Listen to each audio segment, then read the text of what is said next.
The HOA president stood in my driveway, clipboard clutched like a weapon, demanding I tear down my workshop within 72 hours, completely unaware that I legally owned the mineral rights beneath every house she was protecting.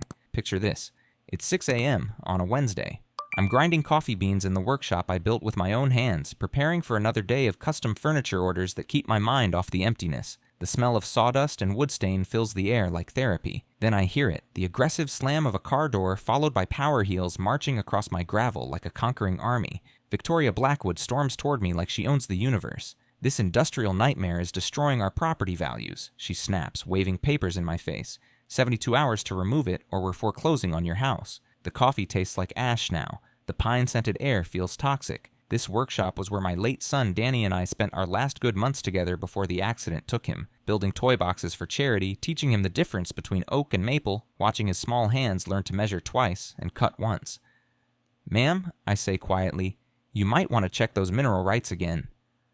Little did she know, I didn't just own the workshop. I owned everything beneath the ground from here to the county line. What would you do if some HOA dictator tried to destroy your dead child's final sanctuary? Drop your wildest HOA nightmare below. Where are you watching from? Please tell me your area. Isn't this insane? Let me back up and tell you how a grieving father ended up owning more underground wealth than a small mining company.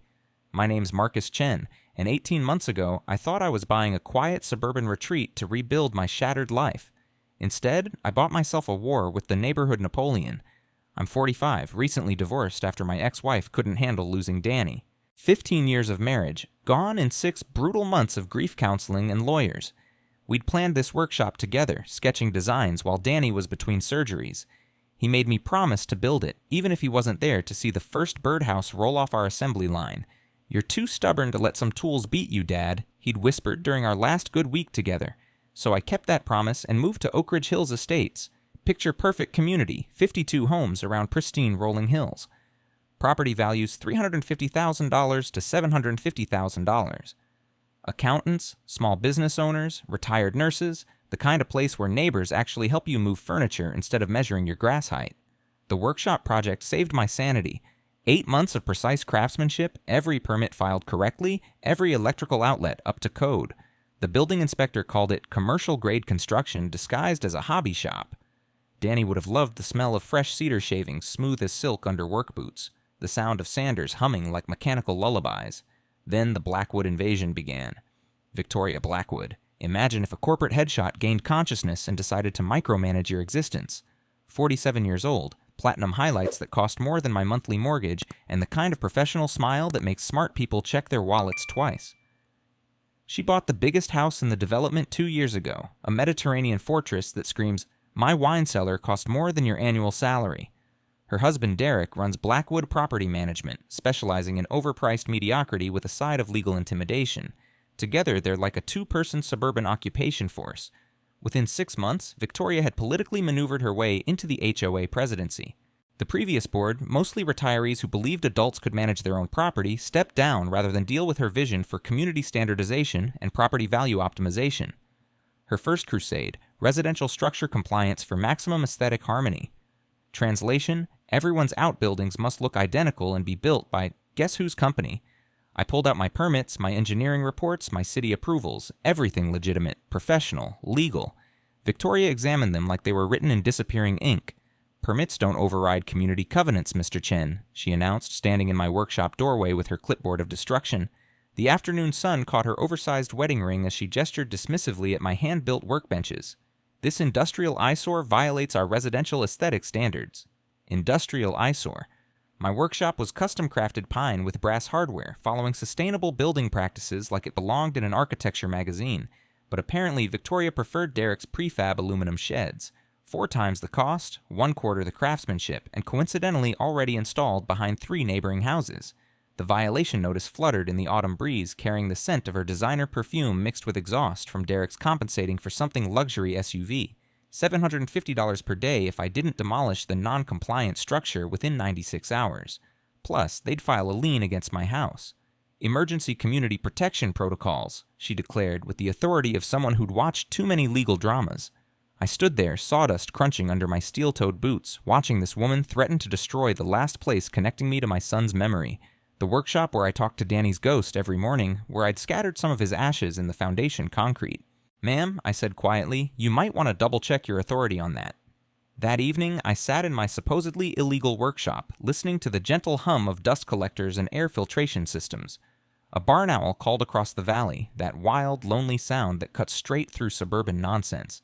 I thought about Danny's favorite saying, "When bullies pick on craftsmen, they usually regret it." Time to visit the county records office and see exactly what I'd inherited with this property. The next morning, I drove to the county assessor's office with my coffee still steaming and my contractor's brain in full detective mode. You know what I learned from 20 years of custom construction? When someone claims you can't build something, check the deed first, argue later. Elena Vasquez has worked that records desk since Bush Sr. was president.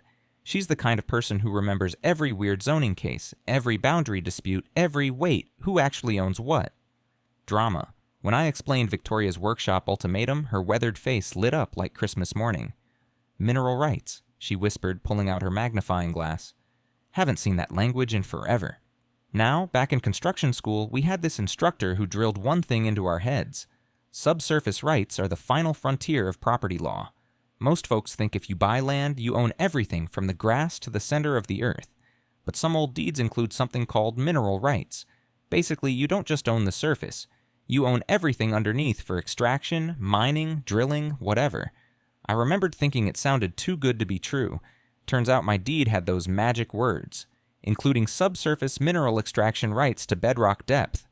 "This is interesting," Elena said, adjusting her thick glasses. "Mind if I dig deeper? I do love a good mystery." 30 minutes later, she emerged from the back room looking like she'd struck oil. The musty smell of century-old documents wafted from the manila folders in her arms.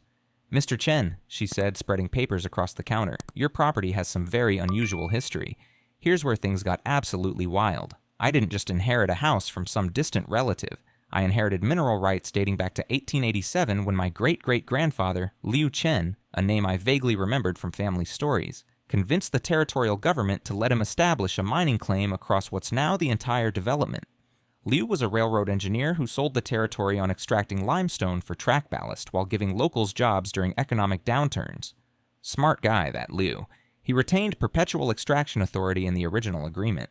I drove home in a complete daze, gravel crunching under my tires as my brain tried to process this bombshell. Victoria wasn't just wrong about my workshop. She had absolutely zero legal authority over anything I did with my property, because technically I owned the ground under everyone else's property too. The irony was so thick you could mine it with a pickaxe. That evening, I attended Victoria's emergency board meeting. The community center reeked of industrial carpet cleaner and burnt coffee from a pot that probably hadn't been cleaned since the Obama administration. About 20 neighbors showed up, most looking like they'd rather be getting colonoscopies. Victoria had prepared a full PowerPoint presentation, protecting our investment, the workshop crisis. She'd even dragged along her brother-in-law, some lawyer in a $2,000 suit who kept checking his Apple Watch like he was billing by the nanosecond.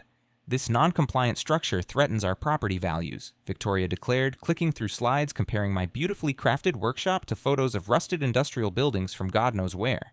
"We must act decisively to preserve community standards." The lawyer nodded gravely. "The HOA has clear authority under community covenants to regulate all residential structures." I stood up, pulled out Elena's carefully copied documents, and calmly dropped my legal bomb. "According to these territorial records," I said, "my property includes mineral extraction rights dating back to when this land was first settled. The HOA has no jurisdiction over my subsurface activities." The room went silent except for the fluorescent lights buzzing overhead like angry wasps. The lawyer's confident expression melted faster than ice cream on hot asphalt. "That's impossible," Victoria sputtered, her face turning the color of a fire engine. "Those papers must be outdated. Community covenants supersede individual property rights." Patricia Williams, a retired mining attorney from Hillside Drive, cleared her throat. "Actually, mineral rights typically predate residential development and remain valid regardless of community agreements." You could practically hear Victoria's blood pressure spiking. "This is ridiculous. One selfish homeowner cannot hold our entire community hostage." "Ma'am," I replied, keeping my voice level, "I'm not holding anyone hostage. I'm just exercising the same property rights you'd want to protect." The meeting dissolved into whispered conversations and nervous glances. 3 board members actually apologized for the rushed enforcement timeline. But Victoria, she went full dictator. "We're hiring a real attorney to challenge these fabricated documents," she announced. This community will not be bullied by outdated technicalities. Walking to my truck afterward, Patricia Williams appeared beside my door like a guardian angel. "Marcus," she said quietly, "I helped research this HOA's formation 12 years ago. I think there might be some serious problems with their original paperwork." Driving home under a canopy of stars, I realized this was just the beginning. 4 days later, Victoria launched her counterattack with the subtlety of a freight train through a glass factory. She called an emergency community meeting for Sunday afternoon, complete with professionally printed flyers that probably cost more than my monthly utilities bill. The headline screamed, "Protecting Oak Ridge Hills from Legal Manipulation and Property Value Destruction." You had to admire her commitment to drama. The community center was packed tighter than a rush-hour subway car. Victoria had transformed the space into her personal courtroom, complete with a projector screen and her brother-in-law lawyer stationed at a folding table like he was conducting the Salem witch trials. The whole place reeked of industrial coffee and nervous tension. "Ladies and gentlemen," Victoria announced, clicking through slides comparing my workshop to abandoned warehouses, "we face an unprecedented threat to our community stability. One homeowner is using fabricated documents to circumvent legitimate HOA authority." Fabricated documents. My contractor's blood started boiling. I'd seen plenty of permit disputes over the years, but outright accusations of fraud were fighting words. Her lawyer, let's call him Mr. Expensive Suit, nodded gravely. These alleged mineral rights are clearly outdated technicalities that have no bearing on modern community governance. The HOA has absolute authority under current covenants. That's when I realized Victoria had made a crucial mistake. She was so busy attacking my character, she'd forgotten to actually research the law. The next morning, armed with more coffee and a growing sense that Liu had been one clever engineer, I returned to Elena's records desk. "I need to see everything about how this development was zoned," I told her. "Maps, contracts, geological surveys, the works." Elena vanished into the archives like a woman on a mission. An hour later, she emerged clutching folders thick enough to use as doorstops, her eyes sparkling with the joy of a true bureaucratic detective. "Your great-great-grandfather Liu," she said, spreading century-old maps across the counter, "wasn't just mining limestone. He was solving the territory's entire transportation problem." The documents painted an incredible picture. In 1887, railroad construction regularly stalled due to lack of quality ballast stone. Liu proposed an ambitious solution: establish a comprehensive limestone quarry, create a distribution network, and build rail spurs to manage territorial infrastructure needs. The territorial government was so desperate for reliable construction materials they essentially gave him carte blanche. His original agreement granted perpetual mineral extraction rights for all subsurface materials within township boundaries. A deal so comprehensive it made my head spin. Liu didn't just own limestone rights, he controlled every mineral, ore, and geological resource beneath 3 square miles of what's now Suburban development.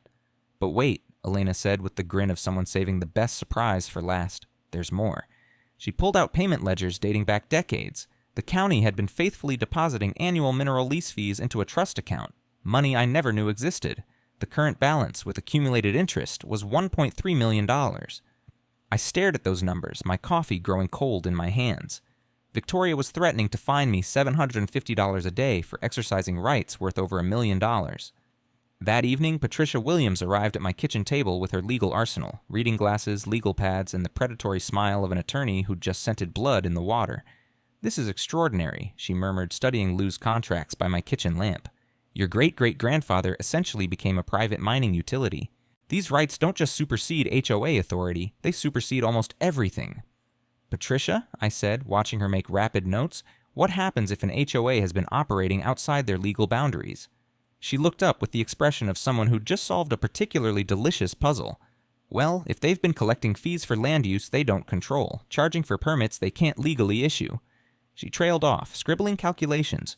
"We need to examine their incorporation documents immediately. If this HOA was established without properly researching existing mineral rights, their entire legal foundation might be built on quicksand." The next evening, I attended Victoria's follow-up community meeting, her attempt to rally support after the previous week's legal bombshell. This time, I came prepared. When she opened the floor for questions, I stood up with a manila folder containing Liu's mining agreements. "Mrs. Blackwood," I said conversationally, "before we discuss workshop regulations, I'm curious. Did the HOA obtain mineral rights clearance when it was incorporated 12 years ago?" The room went dead silent. Victoria's confident smile flickered like a bad light bulb. That's irrelevant," she stammered. "We're discussing current community standards." "Actually," I continued, Since the HOA has been collecting land use fees from homeowners, I assume you have documentation proving you control those subsurface rights. Her brother-in-law lawyer suddenly developed an intense interest in his briefcase contents. 4 board members exchanged worried glances. "This meeting isn't about your fabricated claims," Victoria snapped, her composure cracking like thin ice.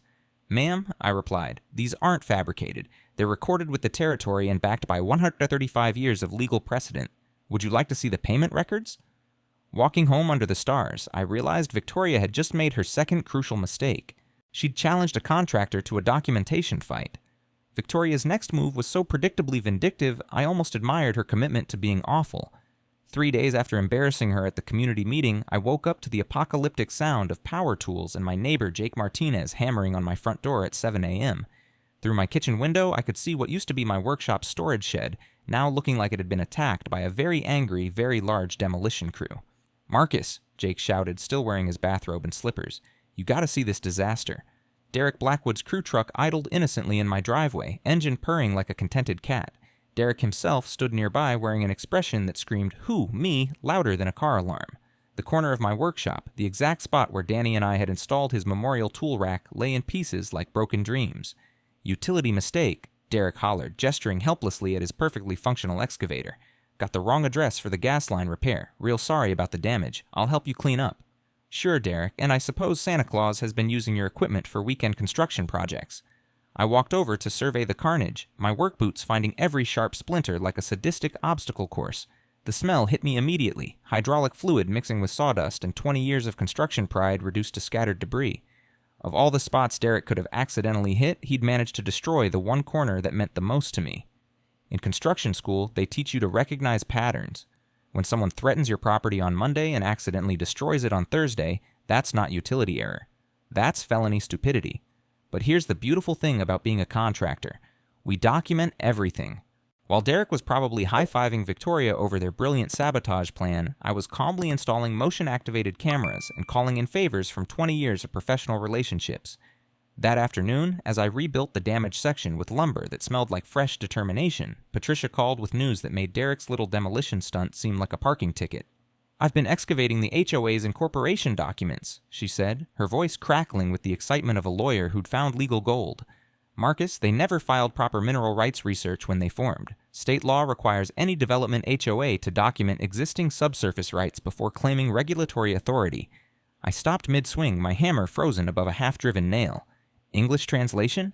This HOA has been operating illegally for 12 years. Every fee they've collected, every fine they've issued, every land use regulation they've enforced, it's all legally void. They're like a restaurant operating without a food license, except instead of serving bad food, they've been serving bad legal advice. While Patricia explained the finer points of HOA law, I noticed familiar engine noise approaching. Derek's truck was making another reconnaissance pass, this time carrying Victoria like Cleopatra on her chariot. They cruised close enough that I could smell her department store perfume battling Derek's exhaust fumes for olfactory dominance. "Workshop's looking good, Chen," Derek called with the fake enthusiasm of a used car salesman. "Real shame about that utility accident. These old maps, just can't trust them, you know?" Victoria sat beside him like a fashion mannequin, her designer sunglasses reflecting the afternoon sun while she studied my repair work with the intensity of a military strategist planning the next assault. That evening, my insurance company called. Derek had already filed his incident report, a masterpiece of creative writing detailing his heroic efforts to avoid catastrophic gas line damage despite inaccurate utility maps. His story was so thoroughly rehearsed it belonged in community theater, but Derek and Victoria had made one fatal error. They'd assumed they were dealing with some confused grieving father who'd crumble under pressure. Clearly nobody had mentioned that pissing off a contractor is like poking a sleeping bear with a very sharp stick. Friday evening I made strategic phone calls. First to Roberto Santos, a demolition expert who owed me a favor from a basement renovation project. Second to Detective Morrison from County Property Crimes. Third to Sandra Kim, the property rights attorney who specialized in making HOA bullies cry. "Property sabotage," Sandra laughed when I described the situation. "That's a new one for my resume, but if you can prove intentional damage to property protected by historical mineral rights, we're talking serious criminal charges." Saturday morning brought my personal justice league. The insurance adjuster, Detective Morrison, Roberto with his expertise, and enough documentation to choke a bureaucrat. While they examined the wreckage, I provided the security footage that would make Derek very unhappy. Roberto's expert analysis was poetry in motion. This excavator work was deliberately targeted, he announced, pointing to precision cuts in specific support beams. Someone knew exactly what they were hitting. This wasn't utility accident. This was premeditated property destruction. Detective Morrison made careful notes while photographing everything. Mr. Chen, based on this evidence, will be filing charges for criminal mischief, insurance fraud, and destruction of historically protected property. That afternoon, Derek received a surprise visit from county deputies with handcuffs and very serious expressions. By sunset, the neighborhood was buzzing like a stirred beehive, and Victoria had discovered that being married to a felon wasn't part of her community leadership vision. That weekend, while Derek was discovering that orange jumpsuits don't match his complexion, Patricia and I transformed my kitchen table into mission control for the most shocking family secret since someone discovered their grandfather was a rum runner. "Sweet Mary and Joseph," Patricia whispered, her reading glasses nearly sliding off her nose as she opened a folder marked Chen Mineral Trust, Confidential County Records.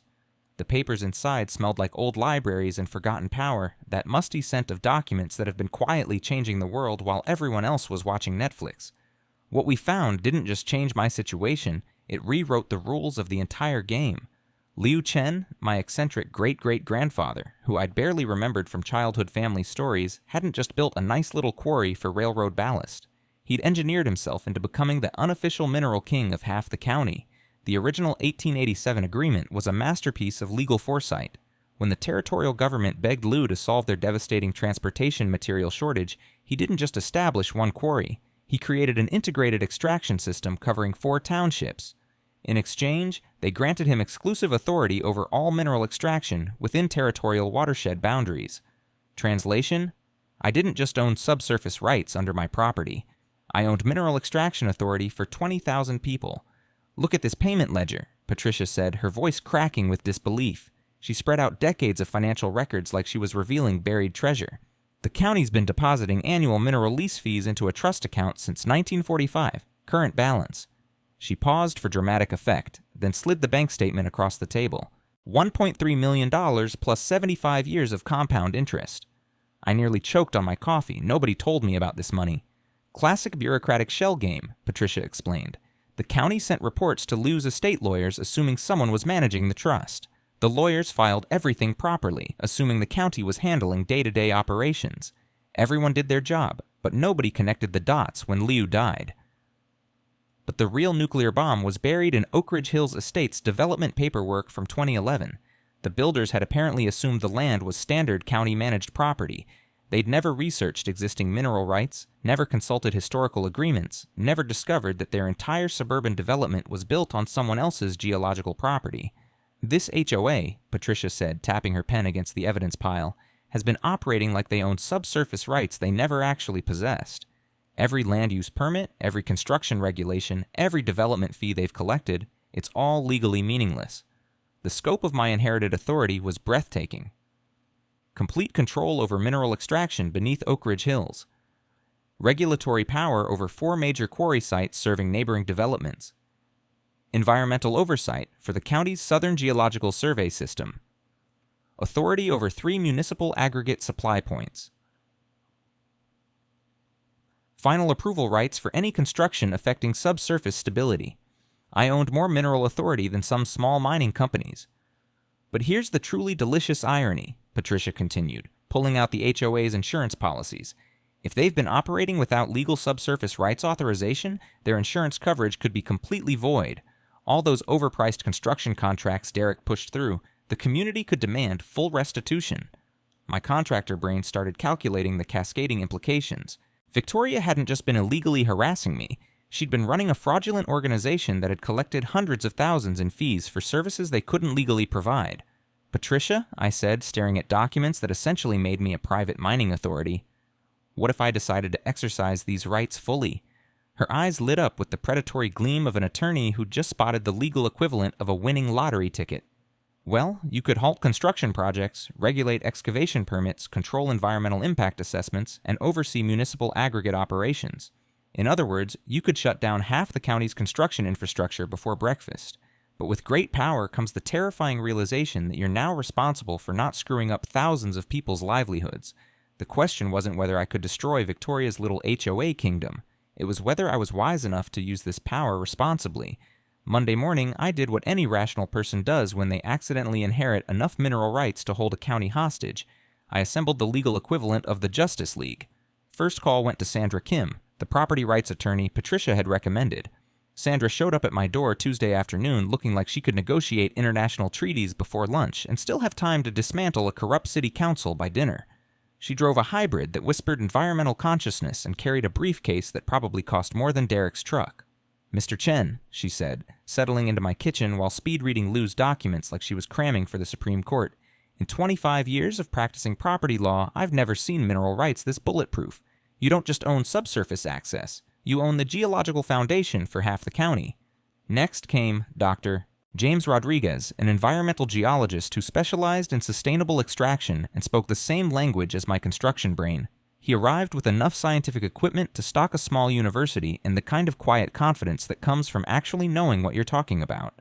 "This is phenomenal," he said, studying Liu's geological maps while his laptop displayed real-time environmental data. "Your great-great-grandfather built an extraction network that's still supporting sustainable development every year. This isn't just about beating an HOA, this is about protecting an entire geological ecosystem." Patricia brought her legal warfare expertise and a contact list that read like a directory of people who make municipal officials nervous. Jake volunteered his construction knowledge and served as our inside man in HOA politics. Plus, he made coffee strong enough to wake Liu's ghost. But our secret weapon was Elena, who'd been quietly watching this administrative train wreck from the county records office for 12 years.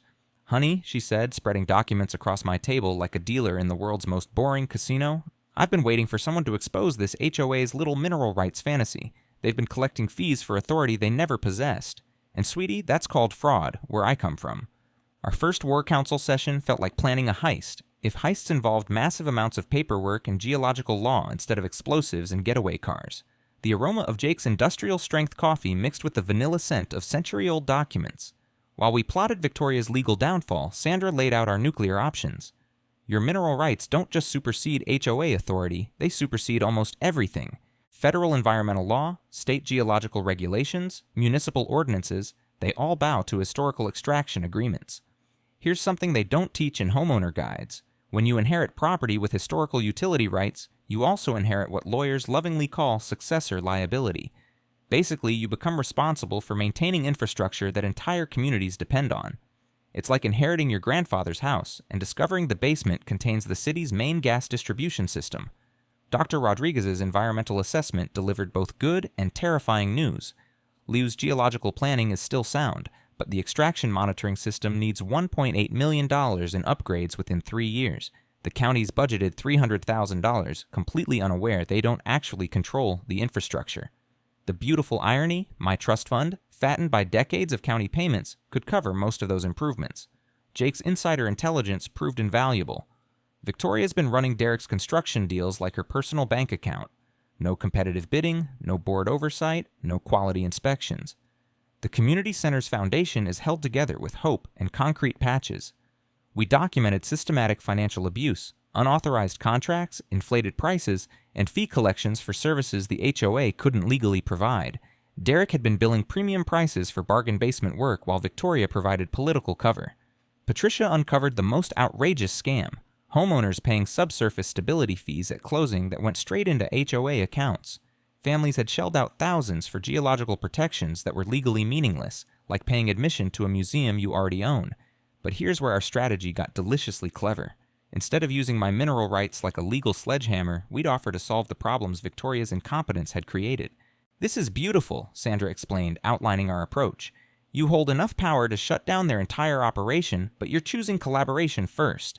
That makes you the responsible adult and Victoria the petty dictator in any public narrative." Our three-phase plan was elegant. First, establish my legal authority publicly and officially. Second, offer collaborative solutions that benefit everyone. Third, let Victoria's own reaction expose her true character when faced with someone who couldn't be bullied. Dr. Rodriguez would conduct a comprehensive geological health assessment, documenting how proper management could improve everyone's property values and environmental safety. Patricia would organize community education sessions about real property rights versus HOA marketing fiction. Sandra would file the legal paperwork that would make my authority official and undeniable. "One prediction," Jake said with the grin of someone anticipating premium entertainment. When Victoria realizes she's been outmaneuvered by actual legal authority, the meltdown's going to be spectacular. Time to teach this community the difference between legitimate leadership and bullying with a clipboard. Victoria's next move proved that desperate people with too much money make spectacularly bad decisions. Thursday morning brought a certified letter so thick it could stop small-caliber bullets, delivered by a process server who looked like he moonlighted as a bouncer. The return address read, Sterling, Blackstone & Associates, one of those white shoe law firms where the hourly rate could finance a small country's defense budget. The letter was a masterpiece of legal intimidation disguised as sophisticated language. They accused me of systematic document fabrication, conspiracy to defraud community assets, and my personal favorite, exploiting grief-induced psychological instability to circumvent legitimate governance structures. Apparently, losing Danny had scrambled my brain so badly that I couldn't distinguish between real property rights and elaborate fantasies. Who knew parenthood came with automatic legal incompetence? They demanded immediate workshop removal, payment of $63,000 in accumulated fines and legal fees, plus a public apology for disrupting community stability through fraudulent claims. The deadline, 96 hours, or they'd file federal fraud charges. I was still marveling at their creative legal theory when Sandra called, cackling like someone who just won the lottery and discovered their ex-spouse had been audited on the same day. Marcus, she wheezed between laughs, their lead attorney just called wanting to discuss reasonable settlement terms before examining your documentation. When I mentioned territorial mineral rights and 75 years of county payments, he went silent for 45 seconds. Then he asked if we'd accept a nuisance settlement to avoid costly litigation.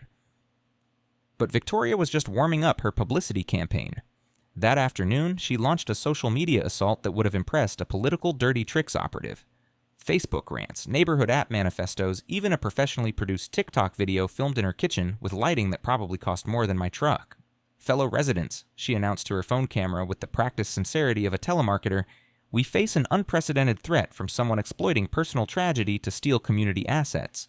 This man is clearly struggling with grief-related mental health issues, and we must protect ourselves from those who would manipulate our compassion.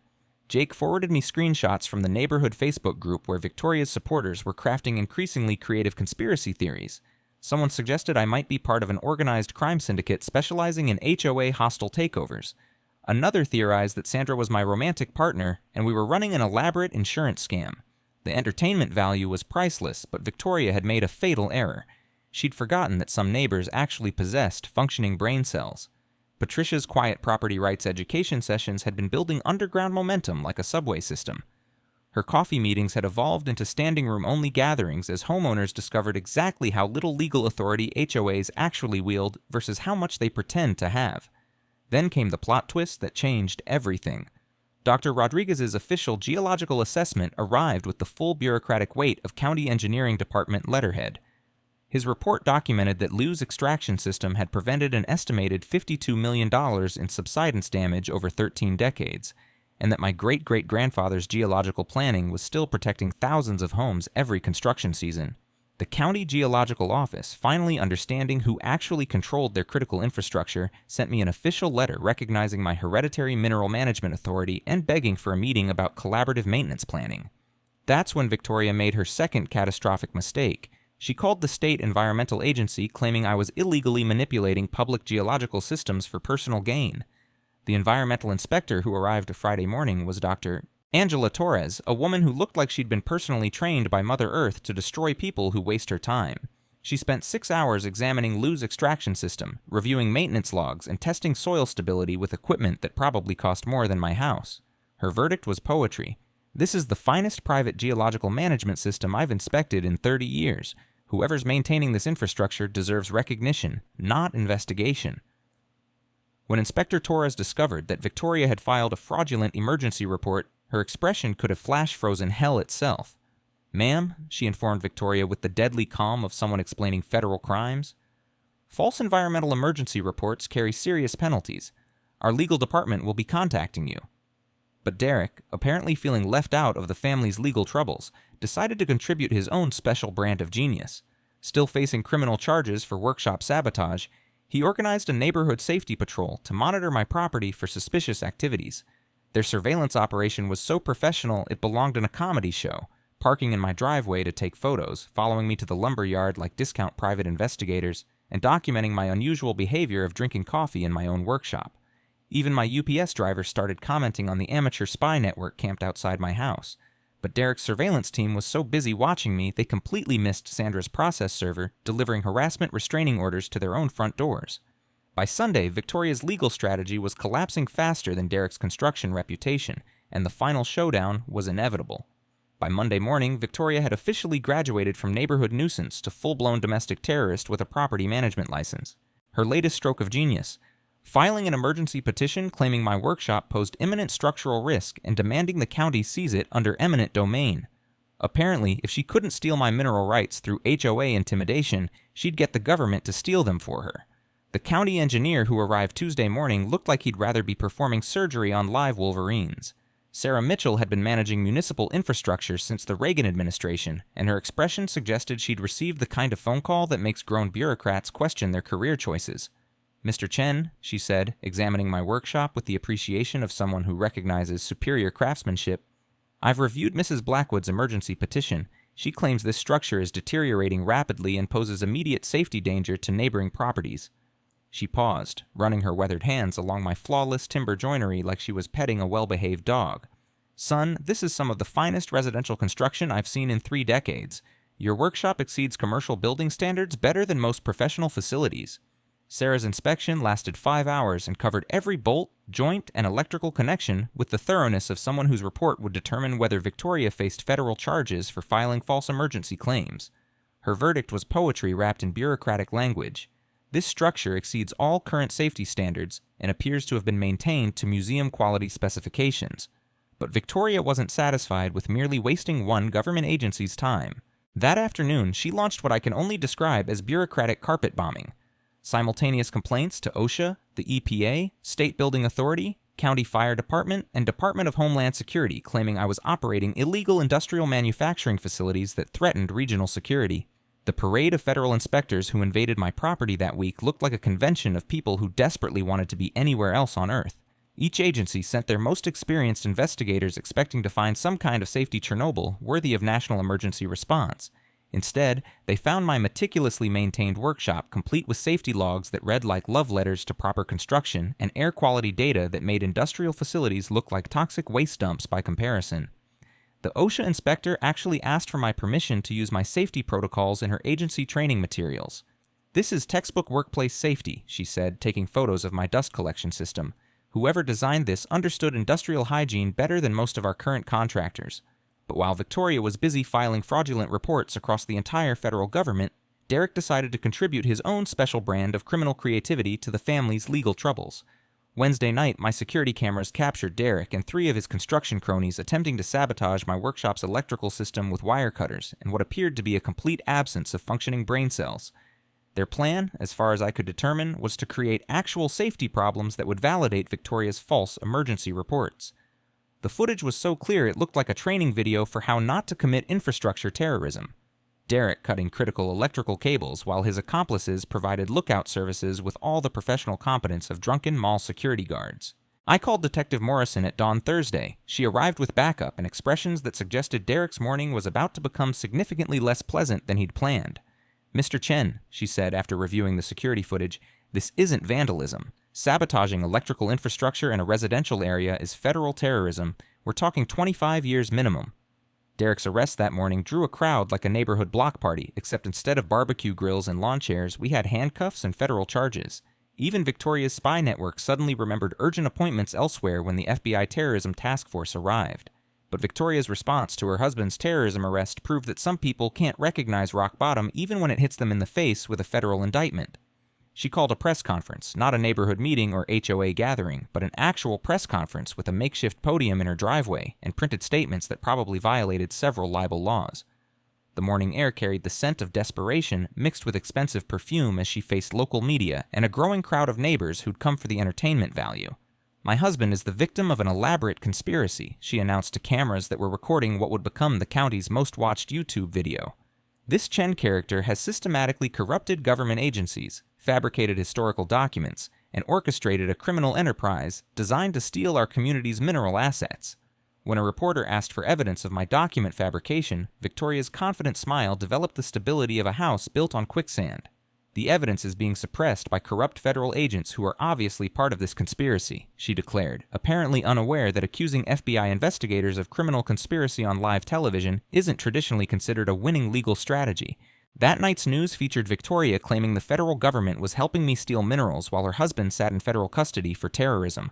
The final showdown was inevitable. The town council meeting that Thursday evening was standing room only, like a heavyweight championship fight where everyone knew the underdog was about to knock out the champion. Word had spread through 4 counties about the mineral rights war, and the community center was packed tighter than a rush-hour subway car. Local TV crews had set up cameras. Newspaper reporters clutched notebooks like lifelines, and even a few TikTokers were streaming live to audiences who'd apparently never seen a middle-aged widower destroy an HOA president using nothing but historical documents and basic common sense. The air buzzed with anticipation and industrial-strength coffee from the concession stand that some enterprising teenager had set up in the parking lot. You could practically taste the drama. Victoria arrived fashionably late in a black Mercedes that screamed, "I'm important and everyone should notice," flanked by what remained of her legal team. Basically, one very nervous attorney who looked like he'd rather be defending serial killers. She dressed for battle in a power suit that probably cost more than most people's monthly salary, her designer heels clicking across the linoleum like a countdown timer. Derek was notably absent, having discovered that federal terrorism charges don't come with bail options. Council Chairman Robert Hayes called the emergency session to order with the weary expression of someone who'd been dragged into a soap opera when he'd signed up to discuss pothole repairs and recycling schedules. "We're here to address the Oak Ridge Hills mineral rights dispute," he announced. "And I want everyone to know we've invited representatives from the county attorney's office, the state geological agency, and the Federal Land Management Bureau to provide expert testimony." Victoria took the podium first, her confident smile suggesting she still believed charm and volume could overcome federal documentation. "Ladies and gentlemen," she began, "we're here because one man's elaborate fraud scheme has disrupted our peaceful community and corrupted multiple government agencies." She launched into a PowerPoint presentation that would have impressed a conspiracy theorist, complete with charts allegedly proving that my mineral rights were obviously fabricated and that the various government inspections were clearly coordinated deception. She claimed I'd somehow bribed federal agents, forged century-old documents, and manipulated the county's computerized record system. "This man," she declared, pointing at me like I was a war criminal, "has exploited his son's tragic death to generate sympathy while systematically stealing community assets through an elaborate confidence scheme that has fooled even experienced investigators." The audience stirred uncomfortably. Bringing Danny into this circus had just crossed a line that even Victoria's supporters recognized as unacceptable. County Attorney Michelle Rodriguez took the podium next, carrying a briefcase thick enough to use as a defensive weapon. "Mrs. Blackwood," she said in the tone reserved for explaining simple concepts to complicated people, "we've conducted a comprehensive investigation of Mr. Chen's mineral rights claims. Every document has been verified through multiple sources, including federal archives, state historical records, and county geological files dating back to 1887. She presented official findings. Liu's mineral management agreements were legitimate. My inheritance was properly documented, and the county had been paying mineral lease fees into my trust account for 75 years. The HOA had been operating without proper subsurface rights authorization since its formation. Furthermore," Rodriguez continued, "Mrs. Blackwood has filed 16 false reports with various agencies over the past month, wasting thousands of taxpayer dollars and federal resources. Her husband is currently facing terrorism charges for attempting to sabotage critical residential infrastructure." EPA Inspector Torres stepped to the microphone with the authority of someone who'd spent decades separating environmental fact from fiction. "I've inspected Mr. Chen's geological management system extensively. It represents some of the finest private mineral stewardship in the region. Mrs. Blackwood's claims of environmental danger are not only false, they're deliberately fraudulent." But the real knockout punch came from Dr. Rodriguez, who presented his comprehensive geological assessment with the calm precision of someone stating mathematical facts. "Liu Chen's extraction system has prevented an estimated $52 million in subsidence damage over 13 decades, he announced. "Mr. Chen's continued stewardship of this infrastructure is critical to regional geological stability. The HOA's attempts to interfere with this system have actually threatened public safety." When Chairman Hayes asked if I wanted to respond, I stood up and walked to the podium carrying a single manila folder. The room went dead silent except for the hum of TV cameras and someone's nervous cough. "Folks," I said, "I didn't ask for any of this. I just wanted to honor my son's memory by maintaining a workshop he helped design. But when Mrs. Blackwood decided to turn grief into a weapon and harassment into entertainment, she forced me to defend rights I never even knew I had." I opened the folder and pulled out the county's official recognition of my mineral management authority. This isn't about revenge or power, it's about responsibility. I inherited the obligation to protect infrastructure that keeps your home safe from subsidence, and I take that seriously. The room erupted in applause that lasted so long the chairman had to call for order. Victoria sat frozen, her confident smile finally extinguished like a candle in a hurricane. 8 months later, the transformation was so complete, it felt like we time-traveled to a dimension where HOAs actually serve communities instead of terrorizing them. Derek was serving 22 months in federal prison, learning that orange jumpsuits clash with everyone's complexion and that terrorism charges don't come with early parole for good behavior. Victoria had sold her house in a fire sale and disappeared to inflict her clipboard tyranny on some unsuspecting community 4 states away. Good riddance to both of them. The emergency HOA election 4 days after the town hall meeting felt like democracy in action. Patricia Williams won the presidency unanimously, bringing actual legal expertise and revolutionary concepts like treating neighbors with respect to community leadership. Her first official act was a public apology to me and a promise that harassment would never again masquerade as community standards. The Oak Ridge Geological Conservation Trust became our masterpiece, proof that cooperation beats corruption every time.